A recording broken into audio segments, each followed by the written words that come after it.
Hi guys! Libutin natin ng Super 50 Super Shoppers Fair at Ayala Malls Feliz. Items for as low as 10 pesos. Napadaan kami ni nanay sa Ayala Malls Feliz at nakita namin ng Super 50 pop-up store sa main atrium nila. Sobrang daming shoppers na naghahanda na for the Christmas rush this holiday season. May mga snacks sila worth 129 pesos, 49 pesos, cookies and chips for 59, 79, 89 pesos. Syempre bumili din kami niyan. Pero din mga Christmas ornaments and decorations for 99 pesos and below. Meron din silang lightning charger for iPhones for only 25 pesos. Kumuha ko ng marami pang backup charger. May mga toys din sila like stuffed toys na capybara for 199 pesos and other plush for only 250 pesos naman. Meron din silang 25 pesos assorted toys na perfect pang regalo for the kids at inaanak. Mga cooking sets, building blocks, and bouncy balls. Meron din silang kitchenware such as dishwashing liquid, tissues for 49 pesos only.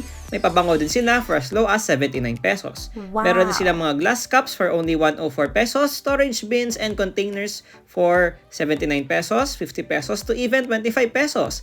Meron din silang home essentials like candles, vanity mirrors for only 50 pesos. Ang dami namin nakuha ni nanay kasi matagal na namin gusto pumunta sa Super 50. Buti lang may pop-up store sila dito sa Ayala Malls Feliz at sale pa. Sobrang daming shoppers kasi sobrang mura na ng merchandise nila.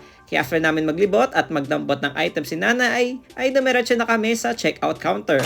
Magkano kaya kami ni nanay? Huwag na tanungin, basta ang importante ay home essentials ang mga binili namin. Ayun lang ang aking Super 50 Super Shoppers Fair vlog. Punta na kayo sa Ayala Malls Feliz before mag-end ng kanilang super sale event. Happy holidays everyone!